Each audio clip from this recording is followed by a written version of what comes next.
po, dinalakan namin. Hindi na ako ng yan na sinakbayan ko na mapanunod lagi niya mapanunod. Ang pahinga pa. Ako na lang dulo. Saan? Pero malang perfect na, ha? Wala na pa sa kaya o may music. O nga. Eh, hindi ko yun. O lang sa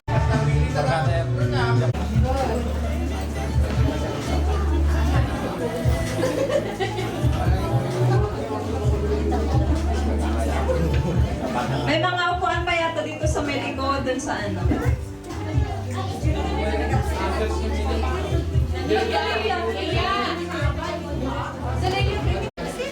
Okay, so are we all set? Okay. Magandang hapon sa inyong lahat. Nagimbag ng malantay aming kakabsat. Good afternoon, Kalispera. SAS. Yun. Kompleto lahat kasi iba-iba yung ating lingwahe para magkakaintindihan tayong lahat. I'd like to welcome you all to the first celebration of the anniversary. Though it's not the first, though we're not on our first year, we are on our 5th year, but this is the first time that we celebrate our anniversary and induction program. So I'd like to welcome you all. Please stand up as we open our program with a prayer by Miss Julie Awingan. Mami nga nailangitan, diyaman kami ti daytoy nga oras ken kanito. At ti kami hapo Dios nga natipon-tipon, tapno may mi celebraran ti anibersaryo sa organisasyon mi nga timpuyog ti daya ken induksyon dagiti opisyales. Dawatan mi hapo Dios ti nasantuan nga espiritum ken bendisyon mo. Pakumadda kada kami nga anak mo. Ipaay mo kadi kada ti panagkaykaysa, panagtitin puyog, kinasirip, kinaanos, ken panaginayat, ken panagkikinawatan, itong galmay sa kada kami. Sapay po Diyos, tagbalegi ka di daytoy nga ramid mi, wenno programa mi, babayan ti tulong, ken panang itirik na nga nawaya, kinaragsak, babayan ti balegi. Wena po Diyos, pakawanan na kami, kadagiti adu nga nagbasbasulan ni Ken ka, iti panunod sa kinaramid, naputan mi man weno saan. Pakawanan na kami, italik mi amin na gito'y tinagan na Jesus. Amen. Amen. Thank you, Manang Julie. Please.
Magandang hapon sa inyong lahat.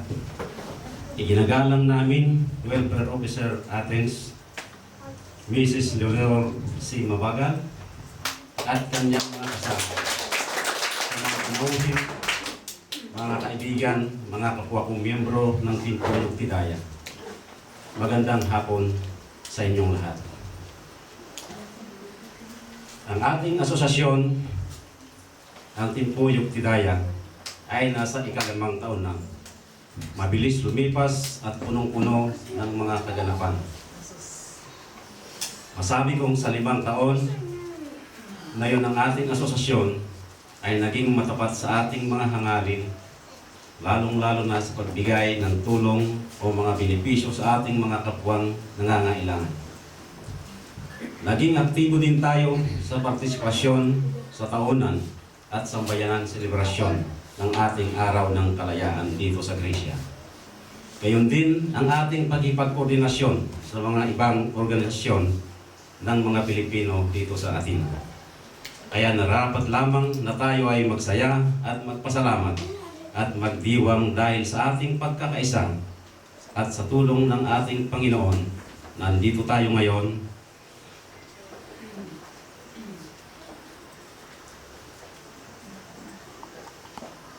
Pagkaraan ng 5 taon, buklod ng iisang espiritu ng kapatiran sa pagsalubok na pagsulong sa ating mga mithiin at gawain para sa ating kabutihan, sa pag-unlad natin at ating lipunan. Binabati ko ang bawat isa na mainit na welcome at taos-pusong pasasalamat sa inyong lahat sa pagbibigay halaga sa hapon na ito para makisa at makipag-celebrate ang ating anniversary. Sana ay mag-enjoy po tayong lahat. Welcome to everyone. Napakagandang mensahe. Hindi lang pag-welcome, nakaka-inspire. Makaparagsak iti puso.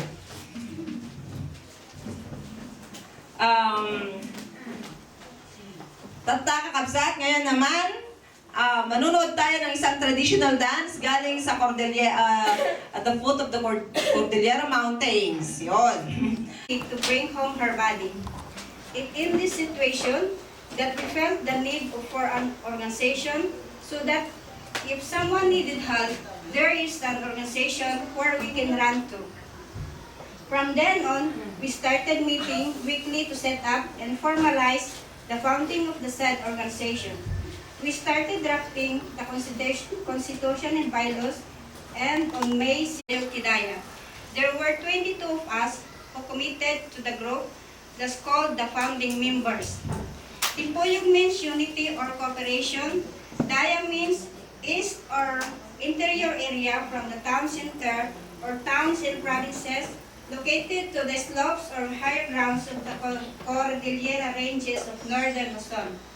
Tagadaya means person or persons who are residents from the eastern part of the municipality or persons who are regarded as members of the different cultural minorities. Membership is open and voluntary to whoever Tagadaya who accepts, respects, and adheres to the constitution and bylaws of the association. Membership in the association can be obtained. Qualified naman kayo pag kayo'y tagadaya, kayo'y nakapangasawa ng tagadaya, at gustong makipag-asawa ng mga tagadaya. Yun. Kung tagalaod kayo, punta na lang kayo sa ibang organization. Anyway, welcome naman kayo lahat. Lahat tayo meron naman siguro. Maraming salamat, Ate Josie. Ngayon naman, isa na namang sayaw. Ba, talaga nga naman, gustong humataw ang mga miyembro ng Team Puyog Titaya. Another dance!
speaker.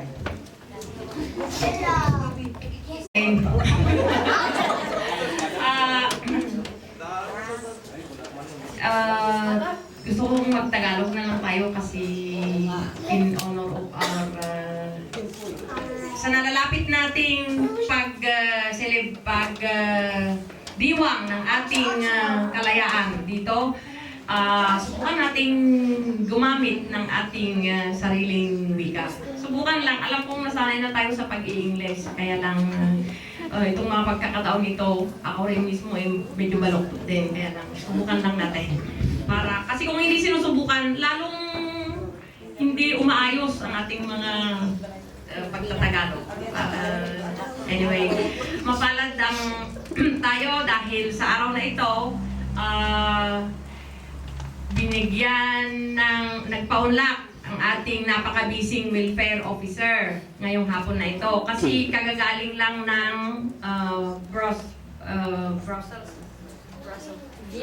Vienna. So, alam kong pagod na pagod siya, kaya lang hindi siya makahindi sa ating paanyaya. Mag-i-introduce dahil humingi ako ng brief introduction naman sana para i-introduce siya, pero siya na lang mismo ang i-introduce sa atin para hindi ko kunin ang maraming oras na